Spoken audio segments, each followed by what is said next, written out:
Wayne County Commission Committee on Ways and Means meeting will come to order. Madam Clerk, will you please call the roll? Commissioner Scott, Present. Commissioner Baker McCormick, Commissioner Baker McCormick, Just not here. Commissioner Marecki, Here. Commissioner Committee, Here. Commissioner Anderson, Commissioner Anderson, temporarily excused. Oh, he just went to his office. He's on his way back. Thank you, Commissioner Scott. Vice Chair Baydoun, Here. Chair Kinlock, Present. we have a quorum present. Thank you. Next item on the agenda. Item B, Chair's remarks. I have none. Next item. The approval of the minutes from the November 5th, 2025 meeting. Motion is in order. So Support. it's been moved and supported. All those in favor signify by saying aye. Aye. Those opposed, this item stands approved. Next item, Madam Clerk. Item D, unfinished business. There is one item requesting commission approval of a one-year comparable source professional services contract between the Charter County of Wayne and Corn Ferry. Who's here to speak to this?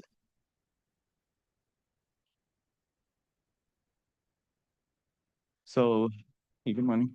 Let the record reflect that Commissioner Anderson has joined us. So this item was sent back with some requests it's requests and questions. And so I'm going to ask both our council, did you all meet with our council and did you all address those concerns, or did you address those concerns that were that calls for them to be you all to take another look at this agreement? Yes, hi, Jeanette Kolsar, Chief of Staff for M&B. We did address questions that were sent to us after the committee meeting last week, responded the next day. Okay, and can you just go over those questions again? Go over the questions, sure. Most of the questions related to the fee structure for the 30% versus the 20%. And we did describe in the response that the 20% is charged when there is an internal referral of a candidate to Corn Ferry for the recruitment. And so during the recruitment process, there's more than just the sourcing, the finding the candidate. They evaluate, they vet, they provide assessments. Once that candidate's identified, they help with the interviewing, placement. So the fee instead of 30% is reduced to 20% when it's an internal referral. Okay, does that satisfy the members? Okay, Commissioner Peterson Mary, do you have any follow-up questions or concerns? I do, actually. I'm just curious because the candidate is already, I think what came up was internal candidate applying for a director position. Oh, I'm sorry, that's not the case. Okay, so so that's what we were told at the Okay, last I'm meeting. sorry. So can you just talk back through that? Sure, it's when an county employee refers someone to apply to the position. It's not someone here at the county that's looking to move into that position. I apologize if that was unclear. That makes way more sense. Okay. Yes. Okay. So, again, they are not employed with the county. It's simply that a county employee, a referral. Okay. Yeah, that was not communicated at the meeting. So that does make more sense. Thank you. And then, Mr. Chair, just one more around, I know there was back and forth about if Ms. Betsy, if she was part of this process when the contract was not active at that time. And if that's the case, are they getting 30%? Is Corn Ferry getting 30% of total professional fees in first year of compensated wages for that employee?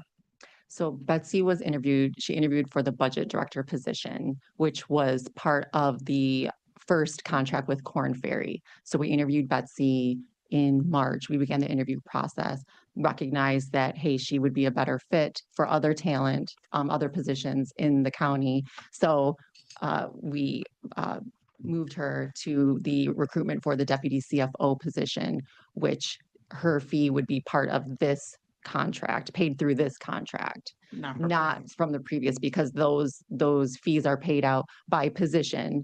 And as I'm looking at the budget director sitting next to me here, right, and his position was paid for in that first contract with Corn Ferry. Okay, and you will also keep in, yes, Commissioner I mean, Ms. Johnson, Ms. Johnson. Counselor Johnson. So through the chair, and this may have to be a offline conversation. I'm wondering if the dates of this contract need to change, because if you started the process for her in March and you want to pay out of this contract and not the previous contract, but this contract doesn't start And we until wouldn't pay. approved by the commission. Mhm. So, but the process started before that. So now I'm wondering if the date of the contract is right. It's with the placement. So once Betsy is placed, we wouldn't pay the fee clearly until the contract was executed. And Corn Ferry understood that there was going to be Elapse. a lapse and she's going to be hired, right? Her start date is Monday. Corn Ferry would invoice us after that start date. And so of course we would not pay until the contract is executed. But the work again, you know, for the recruitment process, it's based on placement. It's not on once it's the placement. But to pay out of this contract and for her to start on Monday, and this contract at the earliest would be approved on Thursday, means the date of the contract needs to change. The I date think of, the date of this contract is right, but we'll follow up with the department. And so perhaps this should be contingent upon any potential changes. So- If you decide to vote it out today. Absolutely, so noted, and let that be reflected in any motion, should this be decided to move forward. Also, I mentioned as relates to, and that's a more HR conversation, you know, I understand the need for this specialty. It was clearly explained to me, but I'm hoping that as we are bringing on board individuals within our HR department, that they have the aptitude and the ability to hire and to seek out, and to, bring these type of positions forward. Concerned about these contracts. And so, just hoping that, we keep that in mind as we're building out our HR department. Yep. Okay, Commissioner, Wilson, and then Commissioner, Marecki. Thank you, Chair Kinlock. You sort of stole my thunder because that's exactly what I was contemplating in terms of my question, but just to reemphasize, $329,000 to identify 6 director level positions. That's $1/3 we're paying to Corn Ferry. So my question is, and I didn't see it in the documents as I perused through the documents, Corn Ferry, did they get the 3 bid process, or are they exclusively selected? Did they get the RFP, RFQ? I mean, these folks, where'd they come from? so Rob can speak to that. Oh, I'm sorry. Our interim procurement director. Sure, thank you. So Robert Whittigan, interim procurement director. Hey, Robert. Hey, so this is a new contract Okay. for this, but it was a comp sole source contract.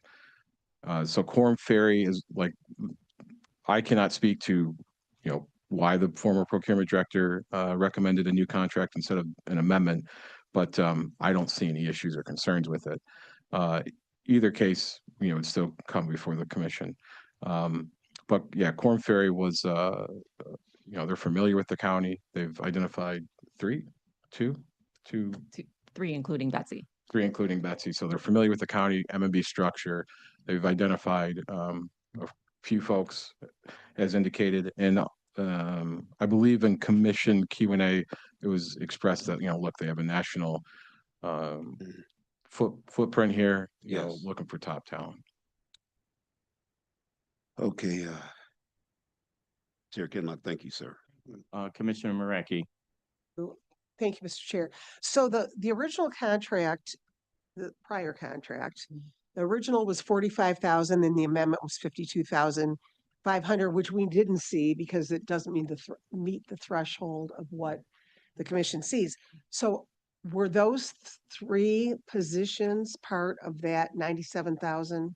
So it's the 2. So it was the budget 2. director position and then a finance director So position. none of Betsy's was in the old contract? No. So that's why again, it was for 2 positions and it's just number of positions. And so when we realized we might need more assistance from a firm like Corn Ferry, that's when we worked with the procurement director to develop this additional scope for up to 6 positions. Doesn't mean that we're going to by any means utilize it all, but we have that flexibility to hire up to 6 positions Right. with this contract. So I thought last week when we approved Betsy, we were approving it because Betsy was part of the old contract. So she was brought, I mean, Betsy was interviewed as for the budget director position, and that's when, again, we identified, hey, she's a better fit for these other leadership positions in M&B, and that's where she is with this new contract. But again, she was brought on under the auspice of that initial budget director position. So that's how we were interviewing her under that budget director position, which was through that original Corn Ferry contract. So it was okay that we approved her last week through the chair to our council. Well, through the chair, it seems like the more we talk about it, the more confusing it gets. Right, yes. Because we were just told that even though she was interviewed under the old contract, they decided to hire her for a different position, which will be this contract. So, I mean, it's done. We'll make it work. I mean, I don't think, any harm will come of it, Okay. but we'll definitely get with the department just to make sure that we're clear, because it was our understanding that she was under the first contract, and that's why it went. The act, okay. But again, I think that looking at this contract and what was said today, the date of this contract probably has to be retroactive just to cover some of the actions that have already occurred. So I think we'll cover it Okay. once we talk to the department. All right, thank you. And just for clarification, Commissioner, it was not bid out. If you get that, it was not bid, and I believe the original was not bid, so they just selected this company for various reasons as stated, but there was no bid. Thank you, Counselor. Thank you. Okay, Commissioner Baydun and then Commissioner Anderson. Okay, Commissioner Anderson. Thank you. Pardon me if this has already been asked before I got here. I apologize. But I did want to ask about, so payment is due when the contract is signed. Is that correct, what you said? Payment is due when contract is signed. On a particular person they provide us to review? So my understanding is that when we identify the candidate or the position that we want Corn Ferry to recruit for, typically what happens is half of it is paid up front, and then the other half is paid once it's finalized and they're placed. Okay, so it's not tied in any way to the length of time they would be on the job. I mean, if someone comes in and that through Corn Ferry, that doesn't work out, and 6 months later or 3 months later, whenever, is there a timeline attached to that? There is language, I believe that, I think within 6 months, if there's some sort of issue where the candidate's not working out for various reasons, that they would then waive the fee for that position when they go to recruit for it again. So if something happened, to one of those candidates that they placed, they would then recruit and not charge us a fee for that position. Because again, it's position based, not necessarily person based. And I saw your face when I said half, and can I address the facial expressions, even though there was no formal request. And again, Corn Ferry did make recognize that this is somewhat of gray area with Betsy, how she was interviewed, and then will be paid through this other contract. So there was no upfront half for Betsy. It will all be paid once the contract is executed. Okay, with that being said, to bring things in line with how we transact our business at the table, we will have that date changed and reflected as our council has suggested to this contract. Should we move it forward? Okay. Okay, Commissioner Baker. That's all. I'm sorry. Commissioner. What did you say? I said Commissioner Peterson Mayberry. All right, Peterson Mayberry. all right. Now, we're going on. Well, you messed it up today. Yeah, Absolutely. My glasses got kind of foggy. Fix his glasses. Yeah, right.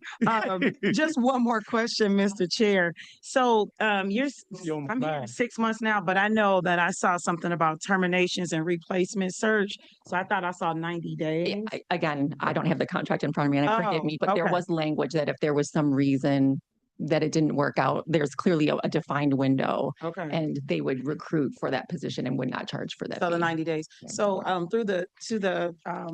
Madam Felicia Johnson. So is that satisfactory language? Because I saw there was a lot of back and forth going back about provisions for termination and replacement search.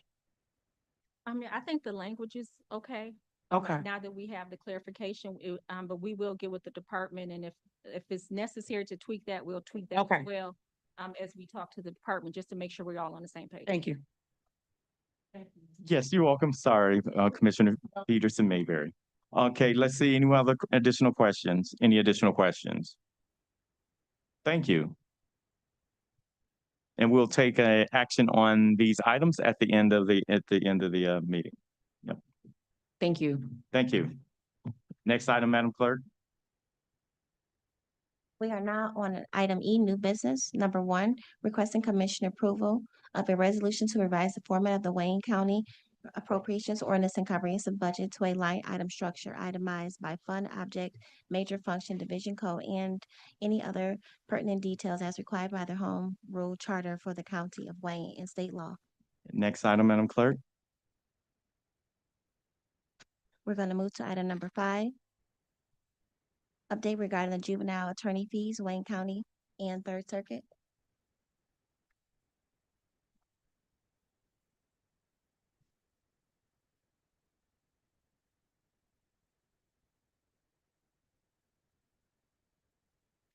Good afternoon, Frank Hardister here on behalf of Third Circuit Court. Good afternoon. And so we're here again regarding an update associated with the issue that has come to the commission. We've received a few emails over the past few days in response to, I believe, this item being on the agenda. And if you would, could you just give us, what information that you can provide us as it relates to the status of this? Sure, I certainly don't want to steal any thunder from the county, but I can offer you from the court's input what we've been doing. Thankfully, we've been able to move the topic forward with the county finance and budget office. A recent meeting was held, and I believe we all agree that additional funding is needed without a doubt. The court's position is that $3.3 to $3.5 million in addition to what we currently have budgeted for attorneys is what's going to be needed to satisfy making us a more competitive place for the juvenile attorney representation that we have in this county. And we believe we have support from the county to get close to that or to meet our expectations. A meeting was held as recent as yesterday on this topic. Another meeting is coming up in the very near future. As you may have seen or heard, we continue to lose attorneys that are willing to represent our youth in the county. And so this is definitely front and center for us.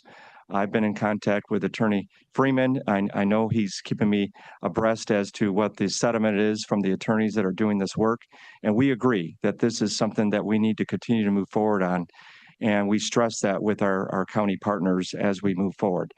It's our understanding after talking to the county finance and budget office that this is something that they still believe can happen in early part of 2026.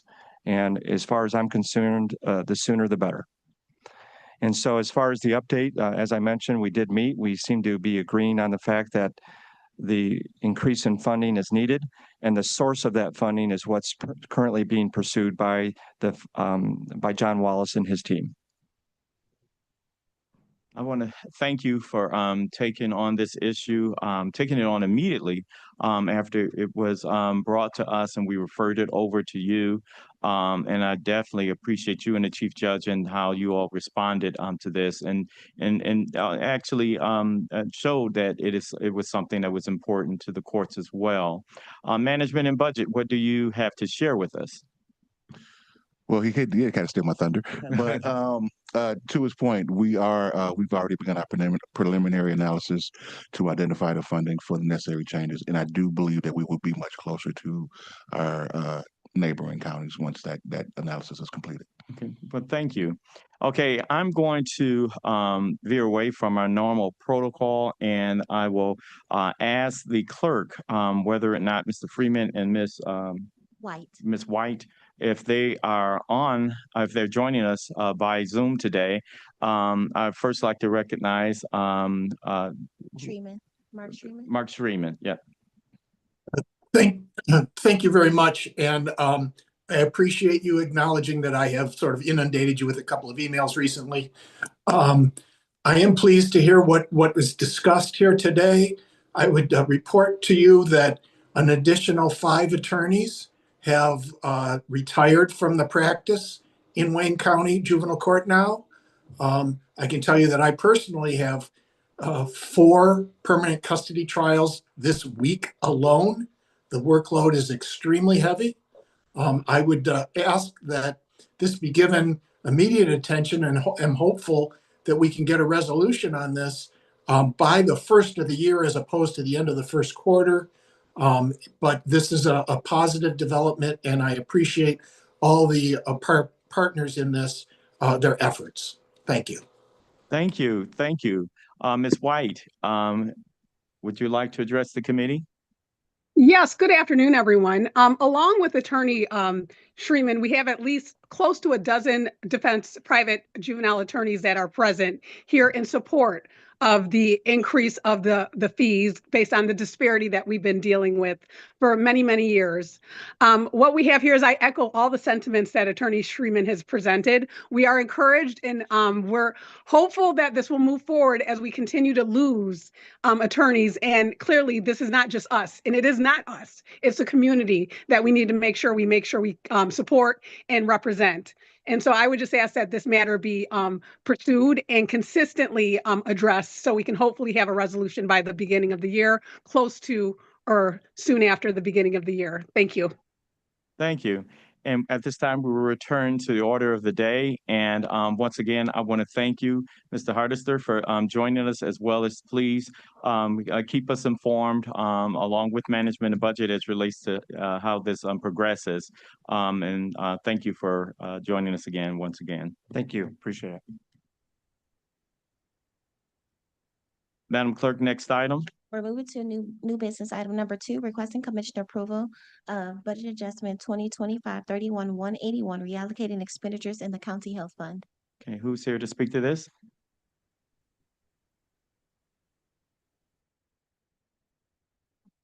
Okay. Is there someone joining us to speak to this item? Okay. Madam Clerk, we will, oh, yeah, oh, thank you. No problem. Kamal Caparu, Management and Budget Finance Director. This budget adjustment, we're just reconciling the public health grant for end of the year. Okay, thank you. Any questions on this item?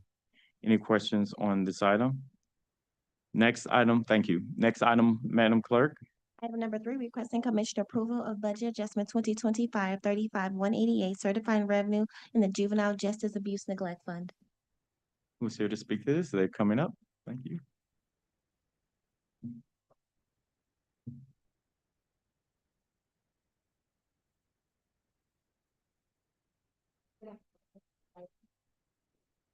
Good afternoon, JYS Director Rachel Davis. Good afternoon. Good afternoon, Sharon Rose, Finance Director for M&B.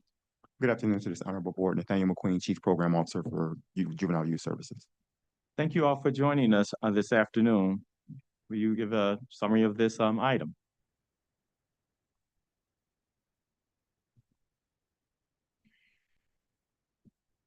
Sure. The summary for this item is to address the certification of funds for the Burn State Crisis Intervention Program grant funding for the JYS Department in the amount of $394,465. This is a grant received from the state of Michigan. We are the grantees. There is a sub-recipient, TPA, which is the People's Action. They're a CVI group that is going to work with youth that are involved in gun and gang violence. Okay, is this the first time we received this grant or a similar grant through your department? Yes, that is correct. Okay, cool. Okay, any questions, members? Any questions? Well, I want to thank you for joining us today and looking forward to this program. Thank you. Thank you. Next item, Madam Clerk. Item 4, requesting commission approval of budget adjustment 2025-35-204, reallocating expenditures in the juvenile justice abuse neglect fund. I'd like to ask members, are there any questions associated with this item? Any questions? Thank you. Yeah. Next item, Madam Clerk. May we have a motion on unfinished business items? Motion is in order. So moved. Let the record reflect that in regards to the unfinished business item 1, that item is to move forward upon sign off by our commission council as it relates to the matters and issues that were discussed at this committee. Okay, I'll second. It gets moved and supported. All those in favor, roll call, Madam Clerk. So is this motion to include unfinished business item 1 and new business items? Yes. Okay. just yes. The record reflect. Yeah, let the record reflect that it includes both of those unfinished items, the unfinished item and the all of the new items, new business items. Commissioner Scott, Yes. Commissioner Marecki, Commissioner Clementi, Yes. Commissioner Anderson, Yes. Vice Chair June, Yes. Chair Kinlock, Yes, motion carries. thank you. Next item, Madam Clerk. Item F, such are the matters as may be properly submitted before the committee. I know of none. Next item. Moving to item G, public comments. At this time, Madam Clerk, I'd like you to ask you to unmute those individuals who are joining us by Zoom and or telephone. And I'd like to ask those individuals if you would like to address this committee to please raise your hand or indicate that you would in the chat. Chair, there are no hands on Zoom and no emails were received. I'd like to ask, is there anyone present who would like to address this committee? Anyone present? Public comment is closed. Next item, Madam Clerk. Item H, adjournment. It's been moved by whom? Been moved by Member Scott, supported by Commissioner Baydun to adjourn. All those in favor, signify by saying aye. Aye. Those opposed.